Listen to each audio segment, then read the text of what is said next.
This week's big number is -80. That's the Los Angeles Lakers point differential when Luka Dončić is not on the floor over the last 2 seasons since that trade. Dan, that's -80 without Luka on the floor. That's where they would be if they didn't have Luka Dončić, considering that he has been unreal to start this season. 13 games played, and he scored an average of 35.2 points per game, leading the league and also leading every Laker since Elgin Baylor over their first 13 games at this point in the season. So here we have it. Elgin Baylor in 1961 averaged 35.5 points per game over the first 13 games of his season. And in 1962, similar. And here's Luka Dončić, 64 years later, averaging 35 a game, something that not Shaq did, not Kobe, not LeBron, not Kareem. It's Luka. And he fell out of the sky, Dan, and just landed in the Lakers' lap. I kind of feel like Jesse Pinkman in Breaking Bad. They can't keep getting away with this while he's clutching the wheel and flying out the back, driving through the fence. Just livid that Walter White somehow endures. And this is how I think most fans in the NBA feel about the Lakers. It's just like, how is it possible the Lakers were able to get Luka Dončić, a guy who was leading the Mavericks to the NBA Finals at age 25, and then lands in their lap for Anthony Davis, Max Christie, and 1 first-round pick. We keep doing this, Dan, but after Tuesday night's win over the Clippers, in which he scored 24 points in the first quarter, another 40-burger, has it hit you yet, Dan? Has it hit you that he's a Laker and that this is really happening? Lakers fans have to be like first, second, and third thing they're most thankful for this Thanksgiving is Luka Dončić in their uniform. Yeah, the gratitude journal is overflowing, right? Every page is just filled with Luka. Yes. I mean, I think if it hasn't set in yet, watch them play for a little while and you'll see it's not only that Luka Dončić is a Laker, it's that the Lakers are Luka's. Like, this is his team. They go as he goes, and he's going, bananas right now. The major reason why the Lakers are off to such a hot start to this season. It's never gonna be okay. It's never gonna make sense. It's never gonna finally, we're never gonna get the pull, the reveal, now they tell us many years down the line story. Like, it's never gonna, this is gonna be inexplicable, implausible, impossible, except that it's in front of us now. And yeah, where we are with Luka, like, this was always what you'd hoped you would see from him someday. When everything gets put together, when the motivation meets the gifts, when the conditioning meets the talent, all those sorts of things, you're seeing it now. The cosmic kick in the back of the head that he needed to get to where he needed to go in terms of his offseason conditioning, all that stuff, it comes in the form of the abandonment of the Mavericks, the betrayal of the trade, all those sorts of things coalescing into the motivation to be what we have seen so far, which is like he was already, when right, one of the 2 or 3 best players in the NBA. We are seeing him operate on a level that he has not himself reached before, even, in that context. So yeah, if you're a Lakers fan, you got plenty to be thankful for, starting with that guy. And if you are a Mavericks fan, I can't imagine you're still watching. So I don't blame you. I wouldn't blame you for having turned it off already, because you've probably heard enough of this and you're finding some other things to do on Thanksgiving. Perhaps you're going from the food, the making a plate, to go and reaching up to the top shelf. Maybe that's where your Thanksgiving is going to wind up. Yeah. I remember one time I took a flight to Australia and I went to sleep and the Josie and the Pussycats movie was on. And I was like, I am not watching this right now. And I fell asleep overnight. Like 6 hours later, I wake up and the movie's back on. And I'm like, what is happening? Please turn it off. That's what the Mavs fans must feel like right now, because even if they want some family time here, they're having some turkey, they're pouring their stuffing or their gravy over the stuffing and making sure that they got some cranberry sauce, and they go to their food coma. All right, I'm done hearing about Luka. And then they wake up the next day and it's Mavs Lakers on Prime, national TV. for the NBA Cup game, and they're on national TV. Mavs at Lakers. Like they can't get away from it, and we're not going to get away from it because it's that big of a trade. And so think about what the Lakers would be without that trade. Because LeBron has played in 3 games this season. Anthony Davis has played in 5 games this season. So that means that they have missed, 30? All right, so they've played a possible 36 games. They've only played 8 of them. So LeBron and Anthony Davis have missed 28 out of the possible 36 games that their teams have played this year. So yeah, the future was bleak in Lakerland. You got a 40-year-old LeBron James, and Austin Reeves was a revelation, an undrafted guy that they picked up off the scrap heap, and he's a real player, maybe an all-star.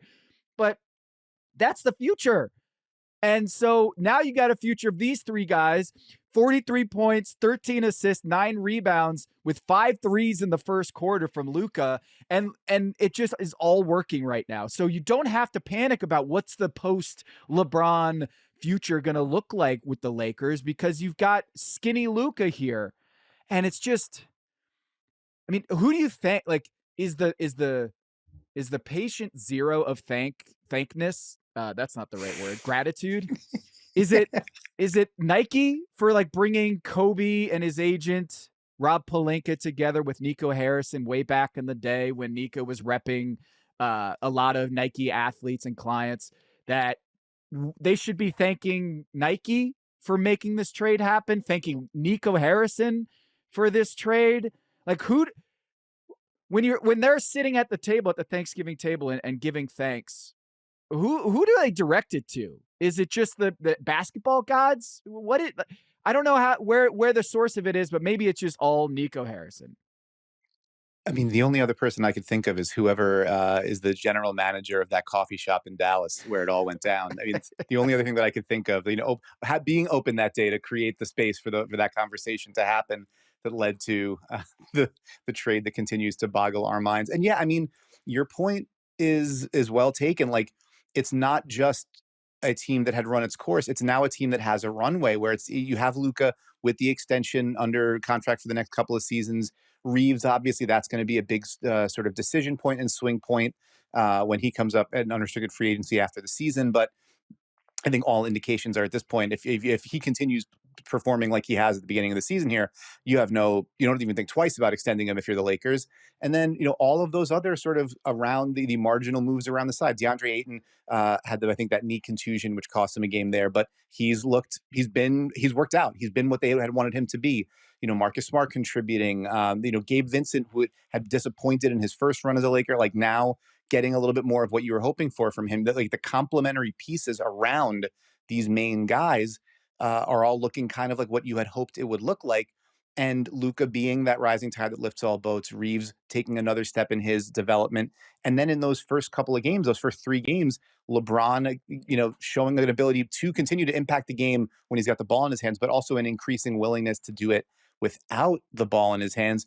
It's about as good as you could have asked for so far. And, there's caveats up and down about, they're running a little bit hot. Their record in clutch games is buoying like a middling point differential. They're more closer to average on defense. They're not an elite offense, all that kind of stuff. And those things are true. And maybe water will find its level. But we're still talking about a team that looks like it's going to put itself in position to be in that top 4 race in the Western Conference. And who you thank for this, whoever you thank for this, the fact that you are in this position is you have an entire new lease on life that, 10 months ago, 12 months ago, it just didn't look like that was what we were going to see. It looked like we were seeing the end of something. And now it feels very much more like we are at the start of something new, or the continuation of, as you mentioned, a legacy that goes back, through Elgin Baylor all the way to George Mikan. The idea of there will always be the Lakers in this position. Their down periods are very, very limited, and their lengthy runs across the top have stretched across decades.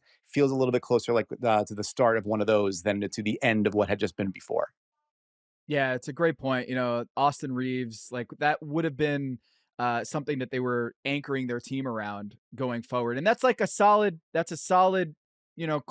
cornerstone of your franchise, right? Is I got Austin Reeves, and hopefully can extend him and keep him in Lakerland for long term.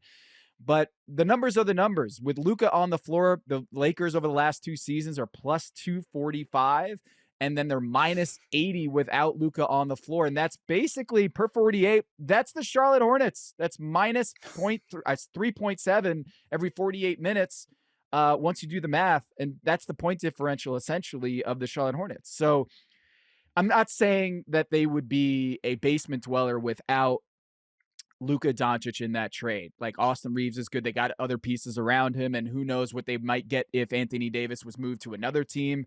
But the point is that now they have not just a real bright future this season, but it's bright for the next 10 years.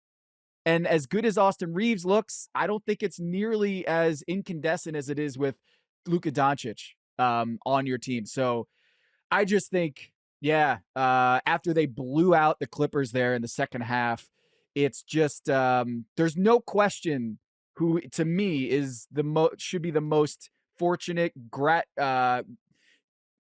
expressing gratitude, thanking their lucky stars than the Lakers fan base.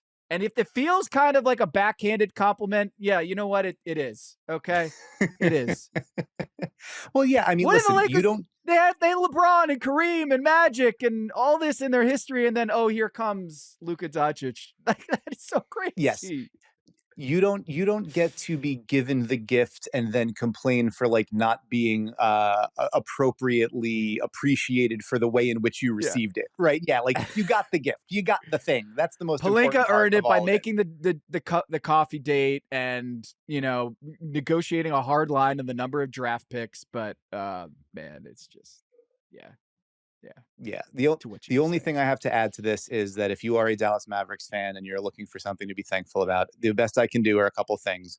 One, you did get Cooper Flagg in the lottery. Pretty good. He's looking like he's going to be a real stud. Two, the defense is really good. I think they're fifth in defensive efficiency right now. Defense doesn't win championships when you're this bad a team, but hey, the defense is good. And then three, you are closer to being all right than you maybe think. 15 of the Mavericks games so far have been clutch games. So, they're within 2 possessions in the final 5 minutes. That's good. More often than not, you're close at the end of the game.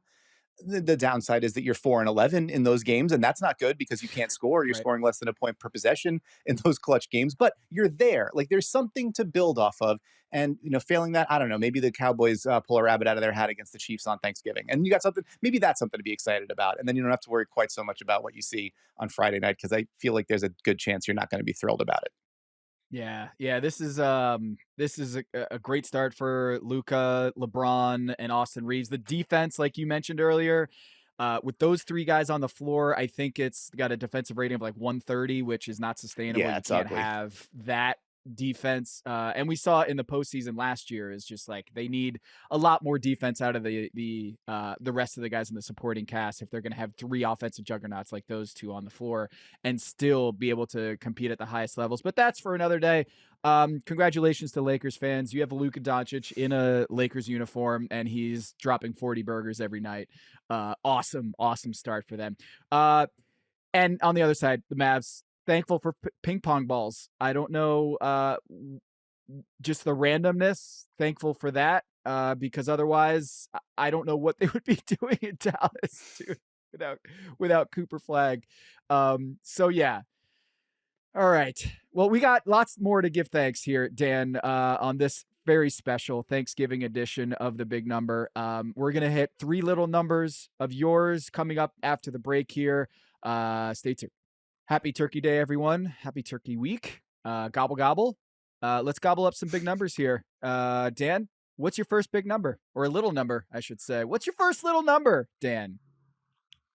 Well, it's a week of gratitude. That is the theme of the show. So we're going to go, these are going to ping pong around, but gratitude is at the heart of all of these. Our first little number this week is 10.3. That is how many assists per 100 possessions Lonzo Ball is dishing out this season for the Cleveland Cavaliers. Another way we could have gone with this little number is 1,009. That's how many days it was between when Lonzo first suffered his knee injury as a member of the Chicago Bulls and when he got back on the court last year. He missed more than 2 full seasons of time going through the ins and outs of what is going on with my knee. Do I need this surgery? Do I need that surgery? Eventually winds up being like a cartilage replacement to get him healthy again. And even then, he gets back on the court for the Bulls and then suffers a wrist injury, sprains his wrist, winds up, sort of scuttling last season. He gets on the floor with Cleveland this year. They make the trade to bring him in exchange for Isaac Okoro, and it's like kind of a lottery ticket, right? Like at this point, you don't know what you're going to get. And Lonzo Ball is out on the floor. He's averaging 24 minutes a game.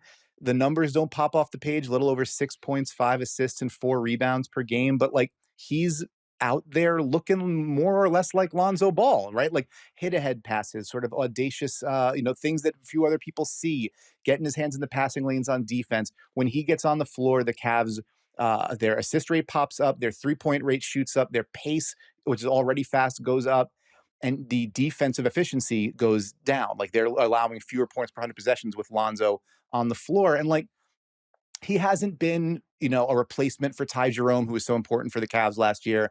He hasn't been an elite backup point guard. The offense is honestly a pretty tough watch. He can't get to the rim anymore. He doesn't finish when he's in there. He's like 90% of his shots have come from 3-point range, and he's only making about 28 or 29% of them. But that's like stumbling over the specifics of what a player is doing on the floor. I think we need to zoom out a little bit and go like, this guy who was such a highly touted prospect, someone who was like up in the public consciousness from when he was a teen, like 15, 16 years old at Chino Hills. He goes down for 2 years in his mid-20s in his prime at what's supposed to be this like great opportunity for him to grow and develop. And it looked like he might never get back on the floor. And I'm just kind of like, I'm grateful that I'm like, oh, right, Lonzo's playing. Like that it's gotten to a place where not only is he back, he's just in the flow. That's pretty great. Like we've seen a lot of guys get submarined by knee issues or lower leg issues and not be able to make it all the way back. Whether Lonzo is ever going to, be a star, I don't know. But like that he's back at all doing what he loves, I think that's pretty awesome and something that I'm low-key thankful for this year. Well said, man. Like, thank you for bringing up Lonzo, because I think a lot of fans probably didn't even know that he was in the NBA at this point. Like, they just kind of forgot about him because 1,000 days away from playing basketball in the NBA is absurd. That's absurd. And it's a great story. And he's, Darius Garland's been out for a bunch this season, and so they've needed every bit of Lonzo Ball, and you mentioned Ty Jerome. So shouts to Lonzo Ball, one of the great comeback stories in the NBA, and hopefully, a lot of the stuff continues to return for him, including the scoring, because the passing has always been there. I loved Lonzo Ball's vision, his playmaking, the kick-ahead passes. It's all there from a playmaking standpoint. And it'll be great to see him continue to improve on that scoring, which I know he can do. So you're going there. I'm going to go with Erik Spoelstra and the Miami Heat. Okay. That's where I'm going with my first little number or piece of gratitude after this, the opening there. Erik Spoelstra, what a roller coaster couple months for this guy, right? So he gets named Team USA coach. Great. That's an incredible achievement. And then his house burns down while he's out on a road trip, comes home, and his house is in flames. He goes out the next day and coaches an NBA game and doesn't miss a beat. And the team is awesome this year. The Miami Heat right now are like, look at the standings here on November 26th. The Miami Heat are third in the Eastern Conference, with Tyler Hero missing 2 months due to a foot surgery, and he's having to deal with integrating into a brand new offense where Erik Spoelstra, Team USA head coach, great.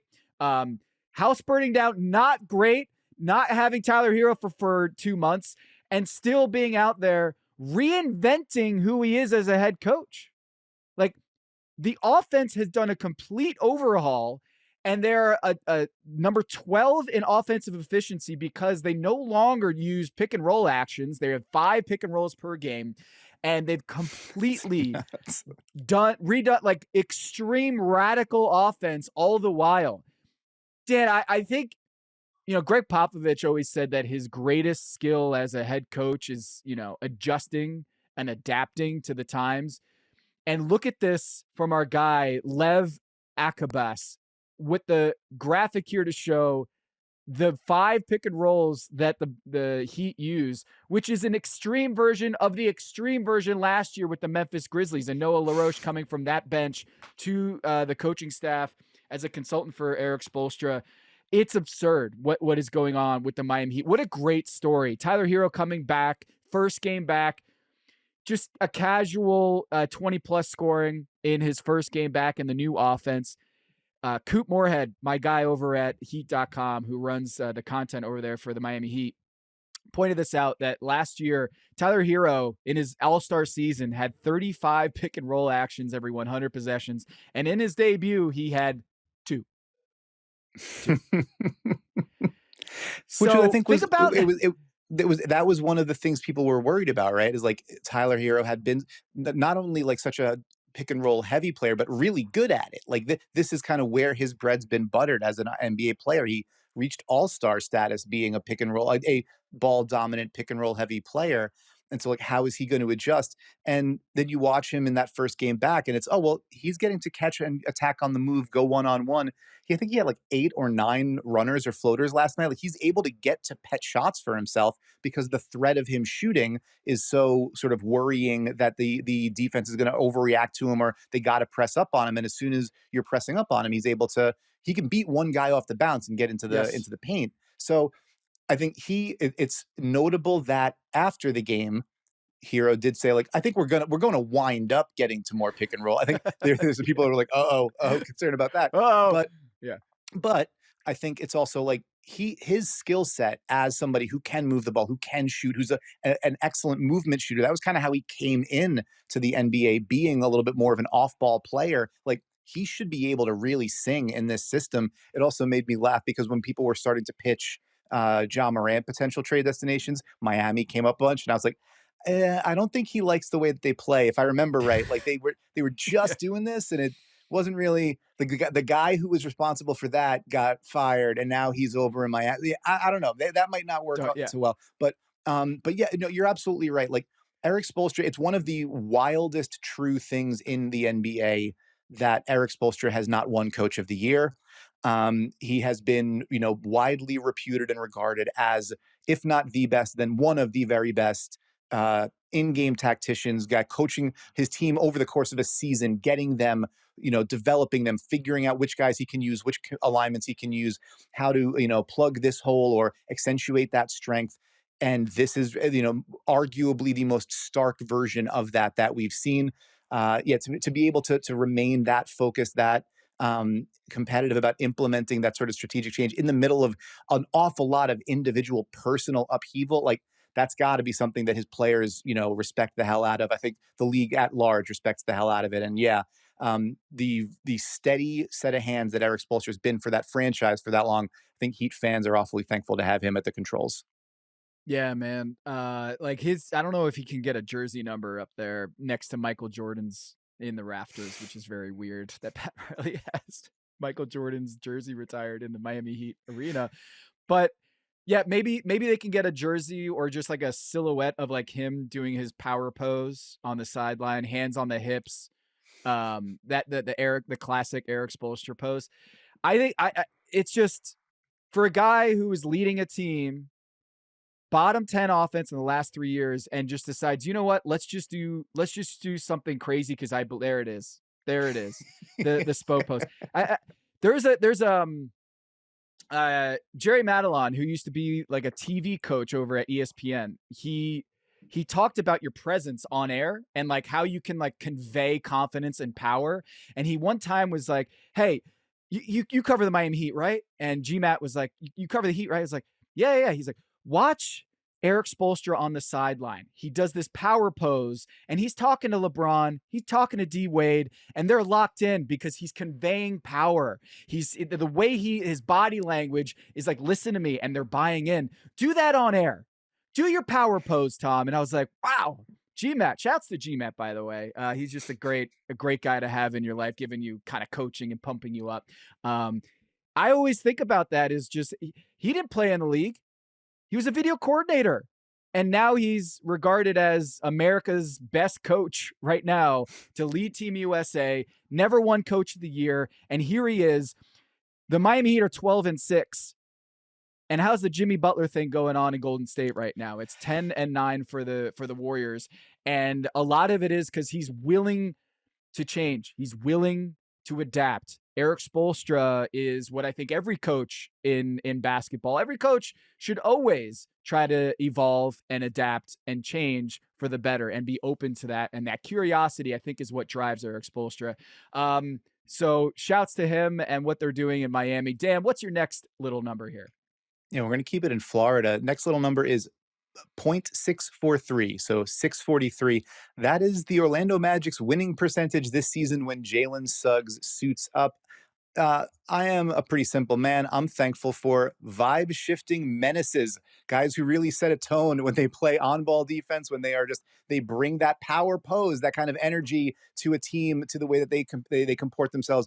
Jalen Suggs plays like, so you hear that old canard. He plays like a football player. He was one in high school. He was a really good one. He plays like, he is physical to a fault, like a defensive back, but also like the quarterback that's in charge of everything when he's out there. He was on a minutes restriction to start the season after having a long recovery from left knee surgery. After the 144-103 blowout of the Sixers in NBA Cup play on Tuesday, the Magic are now 9-5 in the 14 games that Suggs has played. They went 2-3 without him. Since he got cleared for a heavier workload, his minutes restrictions got lifted. He's about 16 points, 5 rebounds, 6 assists per game on 48% shooting. Orlando's won 5 of the last 6 since he got his minutes ticked up.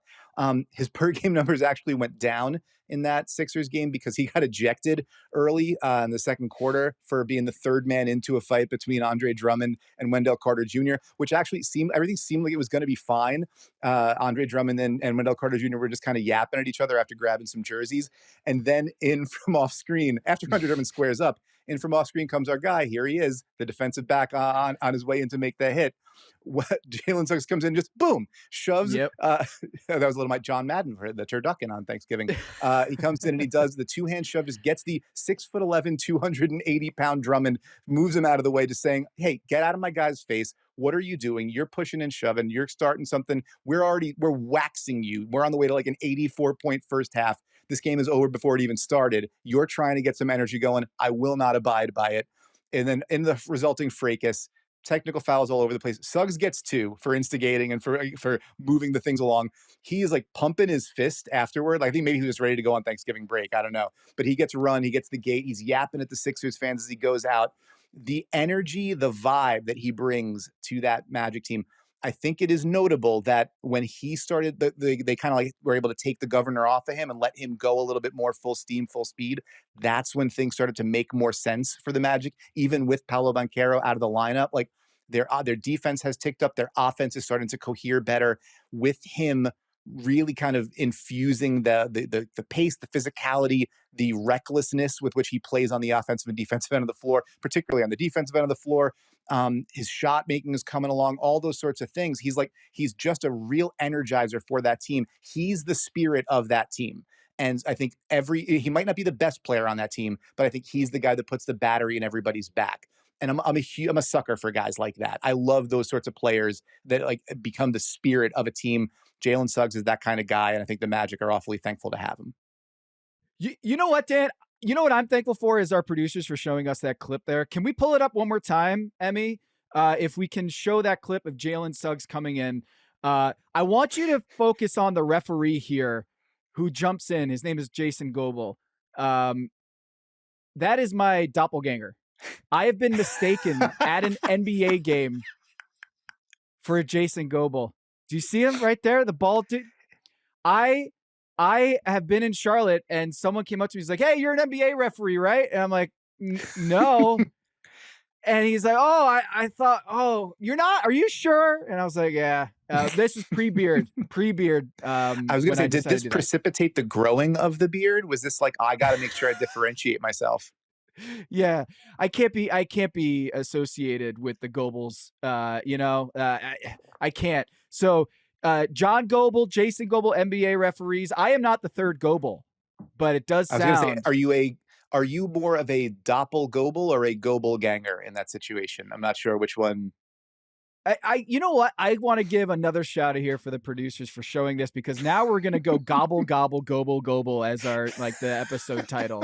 Oh my God. It came from Mr. Buck NBA. So yeah, gobble, gobble, Buck. We've all got avian flu. We're all doing great. Well, All right, so yeah. I'm thankful for Jalen Suggs, and I'm thankful that you brought us into your global world there. Thank you so much for that.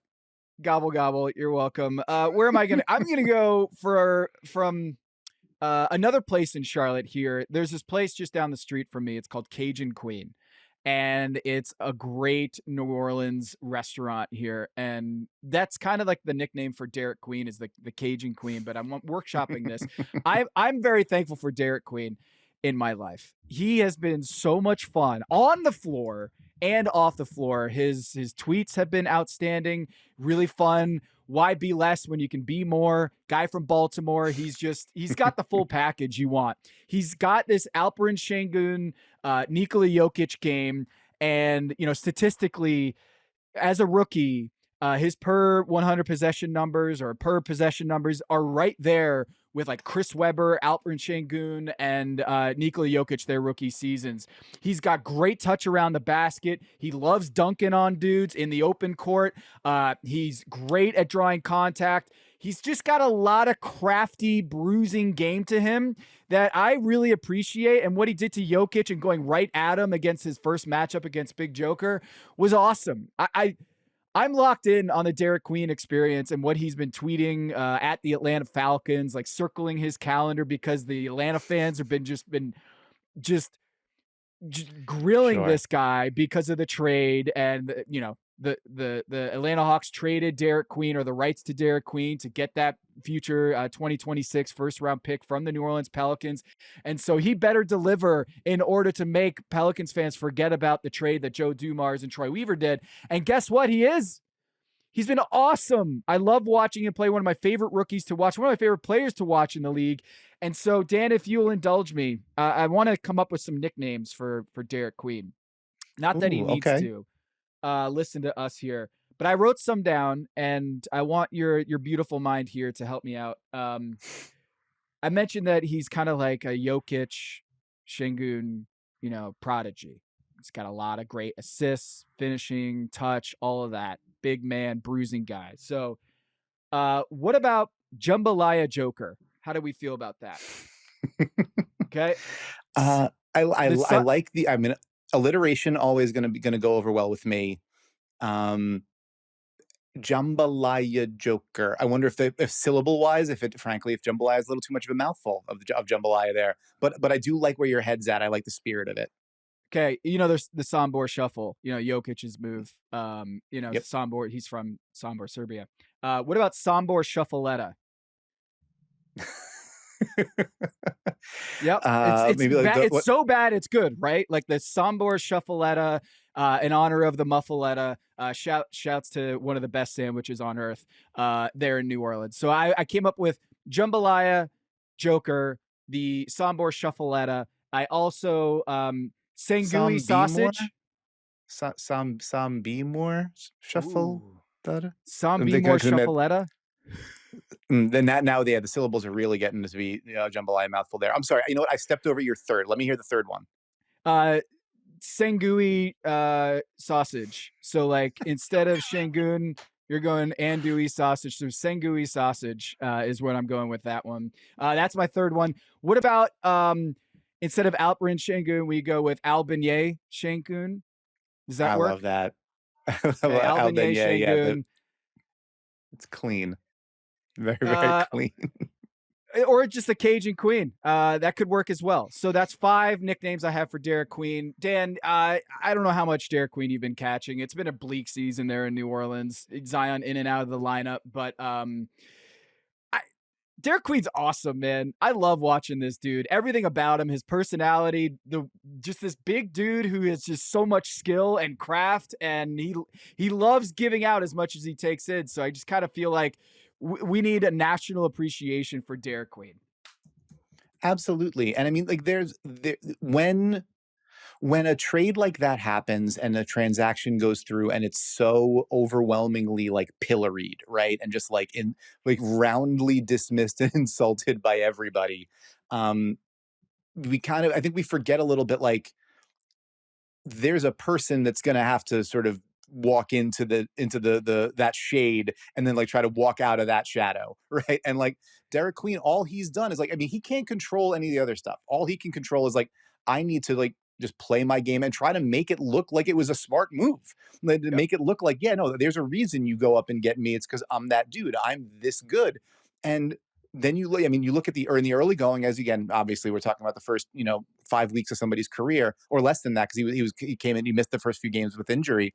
Um, yeah, the per minute numbers in terms of scoring, rebounding, and assists, like the people who have done it that young, it's like Jokic, Doncic, Alvin Adams, Şengün, and Giddey. Like there's only a handful of guys, all of whom have put up monster numbers. Some of whom have been like multiple time All Star. Like this is the movement of like this guy sees the game and processes the floor and can like be a step ahead in terms of the passes he throws, the ways he can get guys open, like breaking the tendencies of a defense, and you can run your offense through him as a hub. And my concern initially was like, well, how do you have if it's like this is a great big guy who we have maybe some concerns about how well he'll hold up defensively, and he plays best with the ball in his hands in the middle of the floor. I was like, well, you have Zion Williamson, so how does that fit Yeah. together?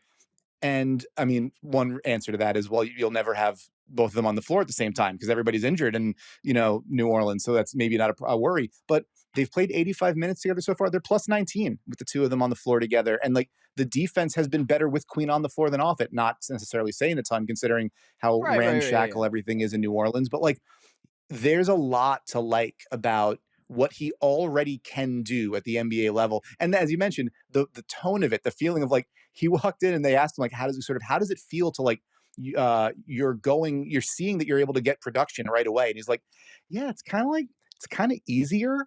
Yeah, the players are good, but also the floor is more spaced out, and all I got to do is like go beat that guy, and then I'm at the rim. Like he really has a sense of I know I can already do this, and to be able to go at Jokic, the best player in the world, like that, and make Jokic respect what you're bringing to him over the course of that game. It was clear, like, oh, I have to get up for this guy. That said a lot, and I think yeah, whatever nickname you use for Derik Queen, I think we're going to be talking about him quite a bit. Jambalaya Joker. I like that one. We can go with a lot. We'll still, if you want to comment at the YouTube comment section, have at it. If you got better ones, I'd love to hear it. Because we Yeah. got a lot to work with.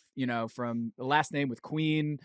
He's from Baltimore, Maryland Terrapin, and just his game is so fun. It's just great. I love it. So, what else you got for me, Dan? What else should we be thankful for? Yeah, I'll try to go through this one quick because we've been yapping. But my third little number this week is 104.1. That's how many points per 100 possessions the Raptors are scoring in the half court this season, according to Cleaning the Glass. And if that sounds like a lot, it's because it is. 104.1 is the second most efficient half court offense in the league. The number one half court offense belongs to the Denver Nuggets, who have Nikola Jokic, and the Raptors don't. The Raptors don't have anybody that's on that level as terms of like the offensive engine, all world creator, facilitator. And yet they're up there. They're scoring so efficiently in the half court. They're 10th in the NBA in field goal attempts in the restricted area per game. They're third in their mid-range shooting efficiency. Like they've got a bunch of guys that can knock down shots in those in-between areas, and they're not turning the ball over. That's really like their efficiency really has taken a jump because they're not coughing the ball up. So you're getting shots on goal, and you've got with Brandon Ingram, with RJ Barrett, with Scotty Barnes, with Emmanuel Quickly, and Jakob Pertl finishing on the interior, off the screen and roll and on putbacks and stuff. You've got guys that are all like pretty good to very good offensive players. And I'll hand up accountability. I was like, I don't see how this all fits. I don't necessarily know how all of these guys who are pretty good and feel a little bit more like a fantasy basketball team, like how are they going to coalesce and congeal as a roster? Like this guy needs to be in the mid range. That guy needs to be at the elbow. Is anybody shooting enough threes? That guy's better as a cutter on the ball. Like how do we make this all work? And so far, really, really great. Like the Raptors have been one of the biggest surprises in the NBA this season. And that's what I'm thankful for here is like, it's not that I was, it's the ability to be surprised, right? To think that you can like diagnose it and analyze it and say, based on these players and what I know about them and what I think I understand about the system they want to run and how they want to put it all together, I am going to spit out this outcome. And guess what? That's not the way basketball works. Like the possibility to be surprised, to be wrong, and like delighted by being wrong. Because if like I went in thinking they're not going to be all that fun to watch, it'll be kind of a slog. It's going to be all these mid-range shots and like a bunch of bricks and whatever. And then it looks so much better than I thought. And then all of a sudden I get something fun to check out. So like that is something that I am grateful for, the possibility of surprise and like finding a different way to do things. It's where it doesn't all have to look the same. The Raptors have found a way that works for them. Like a lot of other teams are finding ways that work for them. And it's not all just cookie cutter offense, which is kind of great.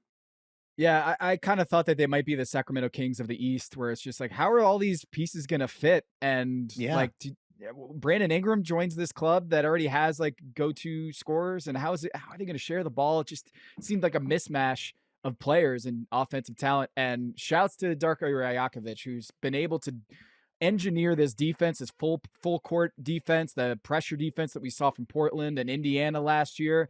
Toronto was right up there as it's the most full court pressing team in the league and has been doing that in a big way this year. Kirk Goldsberry wrote about it this week over at the Ringer. Is just their pickup, full court pickup distance is way higher than it usually is last year and across the league. So shouts to Coach Dark of what an amazing job he's done with this Toronto Raptors club. And I'm going to go with another team I just mentioned, the Portland Trailblazers. I'm going to go with Deni Avdija. I think Blazers Sure. fans already appreciate this dude, but I just want the national audience to appreciate this dude. The Blazers are right now down 4 point guards, Dan. 4 point guards on the roster. Damian Lillard, of course, we knew wasn't going to be out there this season.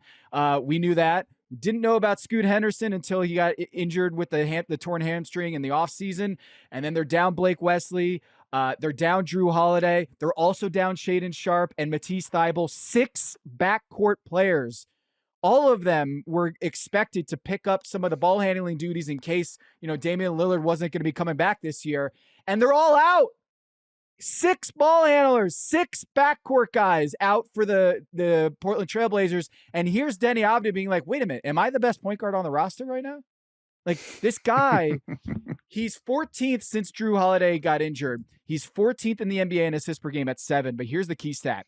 He's 4th in the league in potential assists with 17.8 per game. That's crazy high. He is a guy who's been the engine for them all season long, but especially so when they got injured, the injuries started, cascading on the team. And Deni Avdija, since Drew Holiday got hurt, 23 points per game, 7 assists, 6 rebounds. He's one of 4 players to average that. That's Jokic, Luka, and Cade Cunningham. Normally, guys, when they're dishing out 18 potential assists, meaning, according to NBA.com and the player tracking technology, if the guy, the recipient of those passes hit the shot, he would end up with 18 assists per game. But he's only had 7. That's about 39% assist rate on that potential assist. Usually it's like 55%, 60%. So what I'm trying to get at is that Deni Avdija in a normal offense where he might be passing to Damian Lillard, he could be averaging 10 assists a game based on those numbers. Is that if you're getting 55 to 60, yeah. No, which is unbelievable, like considering this was somebody that the Wizards were like, I don't know, we got him on this contract. We see an opportunity to flip him for a couple of firsts. Yeah, and like he has turned into this kind of offensive engine is really incredible.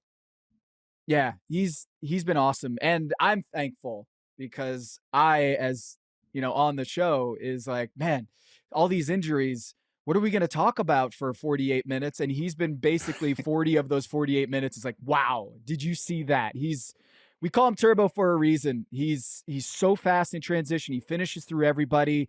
He's a mix of like Giannis and Luka, and like he's just, if you look at his and one numbers, his free throw numbers, his assist numbers, he's one of the very best in the game at what he does. And I think he should be in the All-Star. He's on that list right now, especially with the new rules of those top 8 international players in that team world team. I think Deni Avdija is right in there. So Jamal Murray, Deni Avdija, Larry Markkinen, they're going to be in that mix. And Deni has been awesome. So I'm thankful for Deni, and I think the rest of the NBA world should be thankful for him because he's been a real breakout star this season and really fun to watch. So that's my guy, my third one there. Dan. I love that. One more little number on Deni Avdija. Since 2020, every year, Shai Gilgeous-Alexander has been the league's leader in drives per game. As of today, the league leader in drives per game is Deni Avdija. He is the first person in the last 5 years to really mount a challenge for the top of that throne, which is pretty incredible. Especially as you said, the Blazers really need it. They need that north-south creation. They need that engine, and he's been that and then some. Yeah. Shouts to Turbo. We got more to talk about. You mentioned Shai Gilgeous-Alexander. I think we got to spend some extra time here on the Thunder here. So they are 17-1. We're going to go deep dive on the Thunder here coming up. All right, Dan, we're giving lots of thanks this week on this special edition of The Big Number. At the top, just Lakers fans, gratitude for Luka legend, Hallelujah, all of those things falling into their lap last year with the trade. But I think we got to spend some time on the 17-1 Oklahoma City Thunder squad that is doing this without Jalen Williams. I know they're not Lakers, Warriors, Knicks, and they're flying a little under the radar somehow at 17-1. But Dan, I feel like the way they play basketball, the selfless team defense, the Dobermans that we talked about at the beginning of last season are very much there, and even growing it from puppies into full-blown, terrifying Dobermans that are just going to viciously attack you defensively and offensively. Dan, what is left to say about this Oklahoma City Thunder team that is still shorthanded and doing this to teams on a routine basis? I think what's left to say is, let's not overlook the fact that we are watching history in real time, right? They are on a 77 win pace. And that's, I think we can safely say, they're probably going to lose more than 5 games over the course of the season. 77 is an awfully lofty pace. Nobody wins 95% of their games. However, what we see from and yeah, throw your caveats out there about their strength of schedule, and they've played a lot of teams that haven't been exactly world-class competition and yada yada yada. They are responding to that by laying the smackdown in a historically incredible way. Their best guys are all better. Shai Gilgeous-Alexander won MVP last season, won Finals MVP last season. He's better this year. His shooting efficiency's up, the assist rate is up, the turnover rate, which is already microscopic, is down while continuing to play excellent defense on ball and in their scheme. He doesn't even have to play in the fourth quarter most of the time. He's nearing that, the Embiid from a couple seasons ago before he got hurt, where it was a point a minute. SGA is nearing that kind of category. Their bigs are better. Chet Holmgren, the shooting efficiency's up. Isaiah Hartenstein, I think, is shooting 70% on 2-pointers. They're both protecting the rim at an elite level, rebounding the ball. They just go into the grab bag and are like, okay, AJ Mitchell. Might call him yet another Jay Williams. Why not? AJ Mitchell, you were a second-round pick last year. You barely played for us, and now you are one of the most improved players in the league, 6-man candidate. In part because you're also another absolute point of attack dog on defense who can then drive to the basket, get to the rim. The gap, that defense is better. That defense was the best defense, or one of the best defenses we'd ever seen, and the defense is better. It sounds ridiculous, so I'm going to read it out because I want to make sure I'm getting it right. According to Cleaning the Glass, their numbers strip out garbage time data. The Thunder are allowing 103.1 points per 100 possessions outside of garbage time.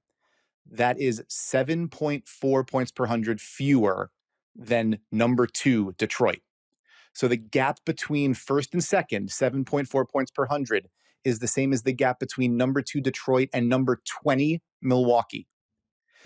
They are nearly a league ahead of number 2 in defensive efficiency this season.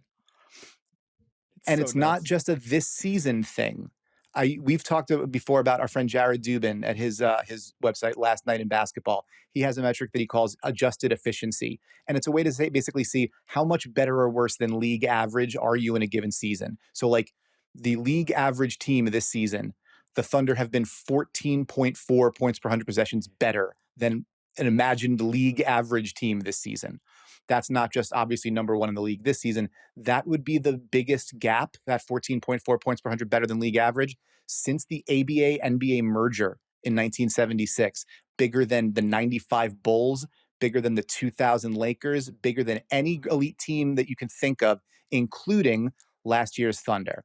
And they haven't had Jalen Williams for a possession. So we are watching all NBA defensive or all defensive team member Jalen Williams. Yeah, all defensive team member, all NBA forward, the guy that put up 40 in the finals, like their number 2 ball handler, a guy that's their number 2 scorer.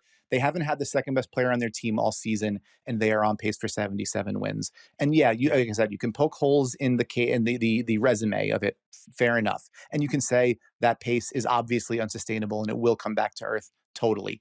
Either way, what we are watching has been historic dominance. And I feel like just because it's rarely flashy, we can kind of let it just thrum along in the background. I'm grateful for the fact that every time I turn on that team and tune into one of their games, I'm kind of aware that I'm getting to see something awfully special.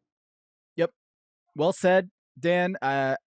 Last week we talked about Shai Gilgeous-Alexander being the MVP in my book because of his mind-boggling numbers and his clutch performance, where he was leading the NBA in clutch points despite only playing 6 clutch games and being on the bench for like 15 fourth quarters.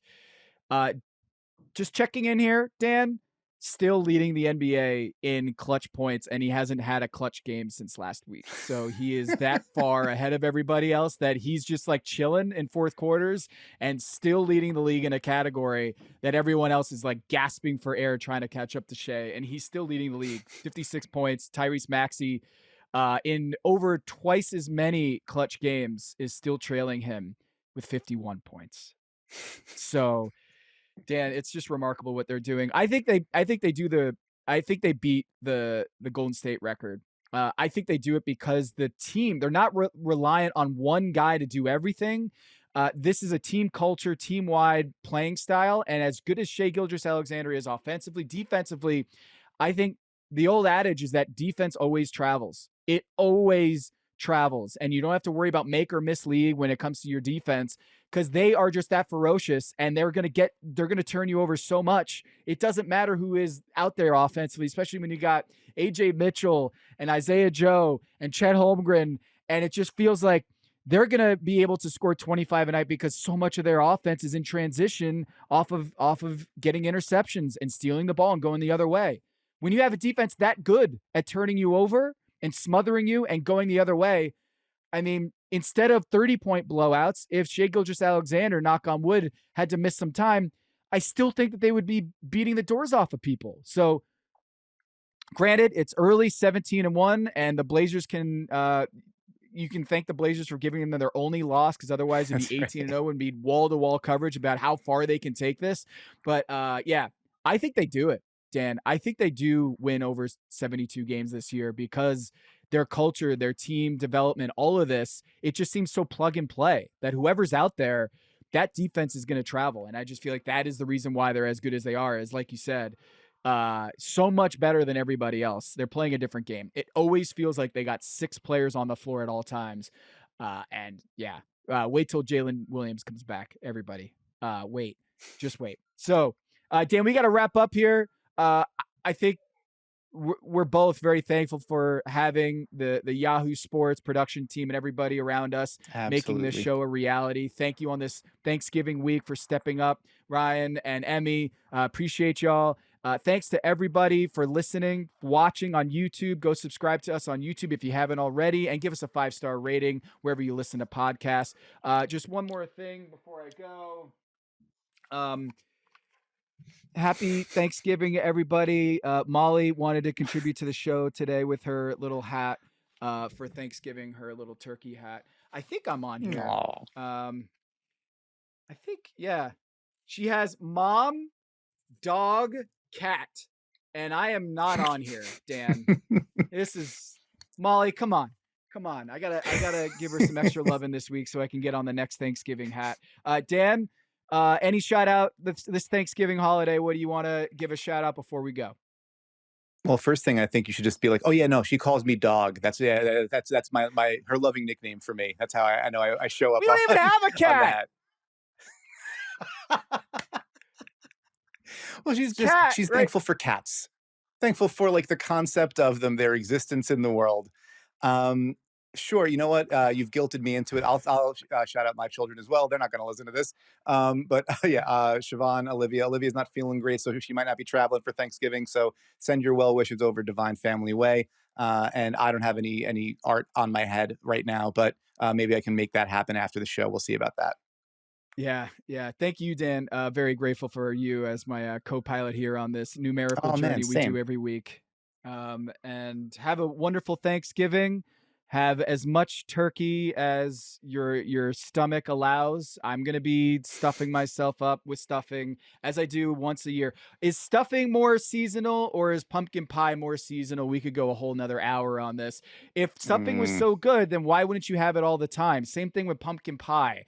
If it was so I good, why should wouldn't you have have it all stuffing the more often. time? Yeah. Yeah, I should You have know what? stuffing more often. That's a really good point. Mm. So, Dan, have a wonderful Thanksgiving. Have a wonderful Thanksgiving week, and I hope you get a lot of stuffing this week Yep. and leftovers. Thank you so much. Travel safe, everybody. Have a great Thanksgiving.